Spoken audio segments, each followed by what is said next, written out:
Revelations WoW is a private server that had its release over 2 years ago. It had some very nice and unique features like playable Tusker or Murloc races with custom starting zones. On top of everything, many old zones were completely revamped, consisting of new quests and aesthetics. On top of that, there was supposed to be some redone talent system and lots of custom racial spells to choose from. Eventually, the launch failed and server was closed. Yesterday though, we received a new zone trailer and some info on Discord that shed some light about the project. And today I decided to share with you what I learned so far, so let's dive deeper into what new version of Revelations has to offer. Hey guys, so let's have a look at the original trailer that dropped yesterday. Reimagined Durotar, look at this. I guess it's kind of too green to me. It was built on a literal desert. Kinda looks out of place, but who knows? Maybe it's actually better than the original one.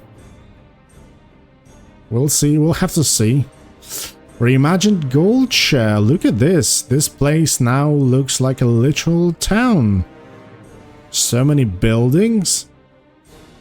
Like a main stronghold with town hall. Looks pretty damn good.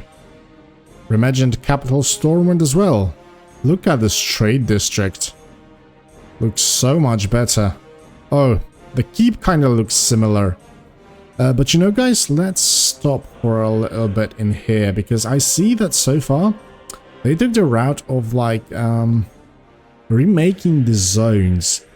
I think that it all depends what do we have in store in the actual content, because we've seen so many servers and like attempts to kinda change only the looks, but the content stays the same, and eventually we just get bored of it, you know.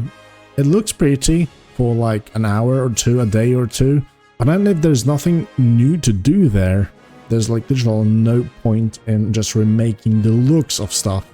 So I'm not quite sure if they took the right direction. The thing is that usually people that play Classic do it mostly out of nostalgia. Not so many people are actually trying, new people are trying from the start, let's say, from the Classic. And even if they do, you know, they are not like, they don't instantly fell in love into the World of Warcraft like we did over 20 years ago already. So most of the WoW community that literally craves this content, the vanilla content, are people out of the pure nostalgia. So I think to kind of feed us, because I'm also in that community, we kind of crave new things, but based off the original Warcraft. So I think that people, the developers that create new stuff in private server scene, should actually address things that were not completed by Blizzard. So, you know, finishing the stories, adding new stuff, kind of like the Turtle WoW route,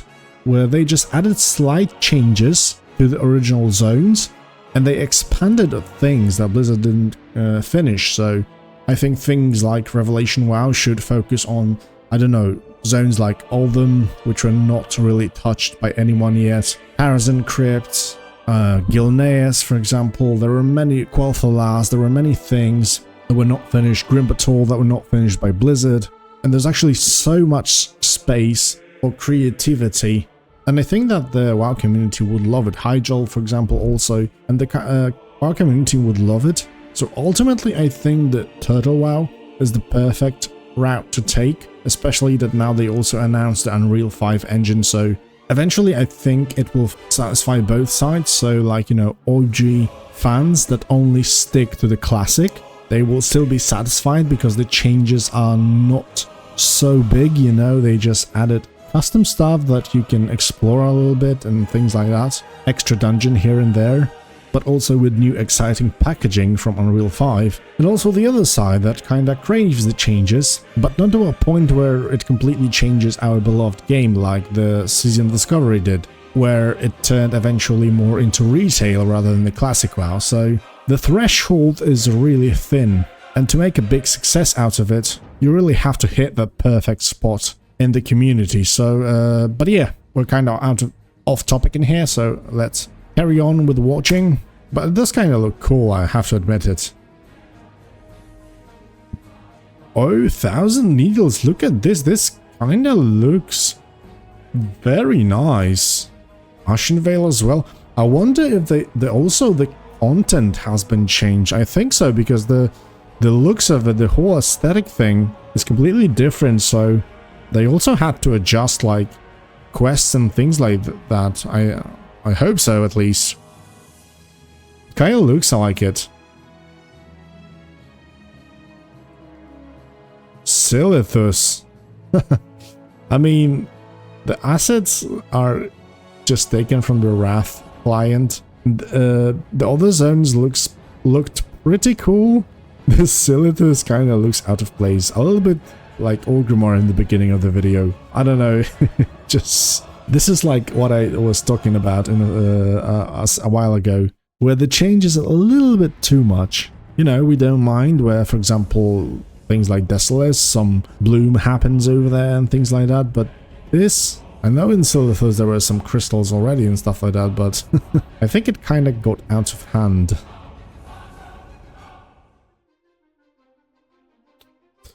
Oh, but the Stranglethorn Veil though looks pretty epic, like a true Zandalari troll empire. The Great Desert, maybe that's all of them actually. Loch Modern Wetlands. Yeah, the zones look completely different. That's why I kind of feel that their content also has to be changed. Or at least adjusted. Dustwallow Wilds. Pretty cool. Oh, look at those platforms around the trees. I kind of like that. Wait a minute.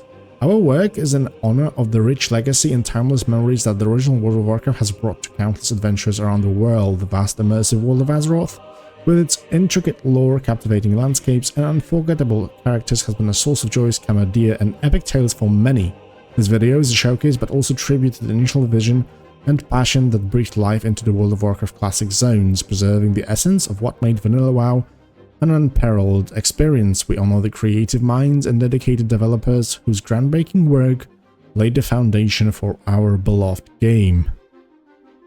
Okay, so in this statement they say that they still want to keep to that classic feeling we all crave and love. But yeah, eventually we'll see. This will be all new, and we'll just have to wait and see how things will unfold, I guess. But let's take a look at the revelationsworld.net. What does it say?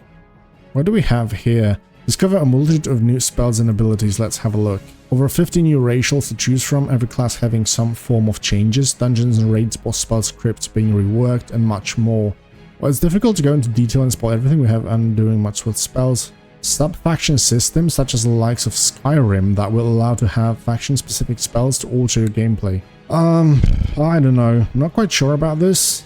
Usually when there are too many things, the balance is the issue, so, you know, I don't really like the changes going over the top, because eventually we can finish like on Ascension when there's like not so many meta specs. There are many playstyles to choose from, but only some of those are really that good, even in the true classes that we have now. But we'll have to wait and see. Let's have a look at this. Our features. Revelation system. What is this? Players will receive a tier 1 stone every 12 levels and a tier 2 stones at max level. Players will be able to reset their level, removing gear and placing it into the inventory or the mail, lowering their level back to 1 and resetting the basic quest. But why? With each reset you will continue to receive stones, both at every 12 levels and at max level. These stones will then allow players to return to what is known as Racial Island and purchase whatever they please, such as transmogrifying their gear, buying exquisite mounts, only... Okay, so it's literally like a prestige system from Ascension, but you only get like cosmetic stuff through it, so you can do it, but you're not forced into. We believe that everything should be earned in RevWow, and while we do have shop in-game, we believe that leveling is fundamentally part of the game that is meant to be experienced, rather than a long hike to eventually hitting 60. Gone are the days of enjoying the leveling process. Now everyone just wants to hit 60 immediately. We feel that with this system it allows folks to instead, rather than making numerous ults, enjoy and appreciate being their main a lot more. Not quite sure. Doing this allows all zones to be full of life, including the lower end dungeons and backgrounds. But you know, people are creating ults mainly to play something different. I don't really think that you would want to level up constantly with the same character. That's just my opinion, but who knows, maybe they are right. Usually I'm the player and I kind of know what's in there. For me, this doesn't look that great, just I'm saying. Map of new wonders, new class necromancer, but let's take a look at new wonders. What is this? Ruins of Lordron, like a completely new map. Custom continents found across all the private WoW scene. For our well one. Okay, so that's what I was looking for. We have overhauled nearly 60% of the original world and shaped it into unique wonders and sites, even going so far in remaining stone zones or implementing some very unique quests. Changes such as Durotar being green, Goldshare being lively, Thousand Needles being frozen, Jar being invaded by the Legion, Stranglethorns and Larian their shores, and much, much more. Okay, so this is what I was looking for, and this sounds interesting. It all depends, of course, how does it look in practice, not on paper, but I guess we'll have to wait for it. New class, Necromancer, Arcane, that of a mage, learn a lot about Arcane, however, Arcane from Blood, and Unholy. Okay, looks kind of original, a little bit different from what we have in Conquest of Azeroth, so who knows, maybe this could be pretty cool. Junior neutral races, Murlocs and Tuskers, so they also have been featured in the previous version of the server, so we're not going to be taking that multitude of new spells. Oh, player housing, look at this. Okay, so it seems that you can place a house wherever you want, in whichever zone you want, but they are kind of limited to designated areas in the zones. I mean, yeah, if those actually houses could be also visible to others and things like that. And we can also like rent apartment in capital. Pretty cool. Well, to be honest, I'm not a big fan of the player housing, because if I would want to do something like that, I would play Sims or whatever. But I guess it's a very nice feature in addition to, I don't know, hoard some items inside and things like that. Eventually, we've seen this in WoW with garrisons, but they were phased out and instanced, so everybody was closed in there, and the world kind of felt empty because of that. But who knows? Have to wait and see. On paper, this looks very promising, but I'm not quite sure. Okay, let's have a look. Original lore, reworked professions, improved and revised game launcher, website stuff, new game modes in PvP. Let's have a look. Ever wanted to battle it among zombies? Wanted to see how far you could get in 1v1s? Fear not, we got you. King of the Hill, complete in series of 1v1s, trying to stay alive. Of course, here's the leaderboard. Black Ops Zombies in WoW. A race. Get in the foot race with your friends and see who runs fastest. Okay, not really excited for this one. Updated backgrounds and arena maps. Open world high-risk arenas. Within the Great Desert and half of what was originally known as Ferolas, you will encounter what you may know a high-risk, or what we call full-loot PvP. In these zones, you drop everything you are currently wearing upon death. We implemented these locations because we felt like it necessity in World of Warcraft. Okay, I guess there is an option, but seeing what happened basically to high-risk PvP in Ascension, I'm not really excited for this one, to be honest. There will probably be not so many people actually playing this, so... But who knows? AoE loot, open world dungeons, custom dungeons and raids, world bosses are cool locations. I was actually playing Guild Wars for some time, and I guess it kind of looks like this. Look at this, you've got like a hill you have to climb upon with jumping. Would be pretty cool if there are some very nice and exciting rewards for it. Okay, so overall I think the features look pretty cool. I'm really excited about those zones remake, mostly the content that was remade in this. A Lost King, like a original lore, a Lost King, another taking his throne, but not all of the Alliance are so keen to follow, discover the conspiracies and the new king's approach to leading the Alliance, so probably no Rin, the throne, the High Priestess, the Archdruid and long-forgotten brother. The Night Elves of Teldrassil are no pushovers and will rise to the call of the war. A good man slain and revived leads the Forsaken ones, walking the path of the light to bring good the world. They now use like Uther the Lightbringer or something. Leads the Forsaken now. Pretty awesome. Two war chiefs result history and landscape altered, and these two war chiefs learn to lead together. The Orcs of Orgrimmar follow two different philosophies. Peace and war. Okay. I don't know, maybe there's like too much changes actually. You know, we can read and talk about it for ages, but I guess it all comes down to what we actually see in game. So, and coming to that, there's actually updated world zones, updated professions, full loot. Okay, so everything we've seen already. Better testing approaches. This was 29 days ago, but it kind of says that this will be like closed beta for some people. And there was actually also an announcement of Discord also like yesterday, that only a handful of people for now will be actually allowed to play the server. And over the time, there will be more to come.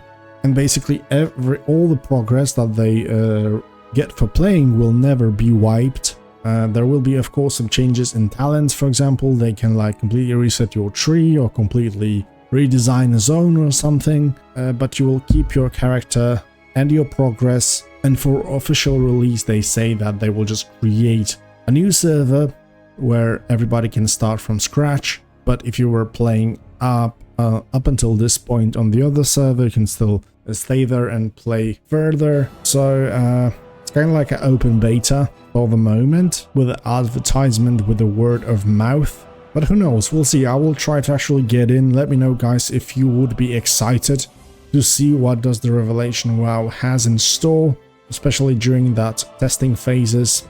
We could see if the release is actually closer or further. So make sure to make a comment in the section below. Should I play it and showcase it for you? Thank you guys for watching. I'm actually pretty excited to see it and experience it firsthand, so I hope you see you guys in Revelations WoW soon. Take care, and I'll see you in the next one. Bye bye.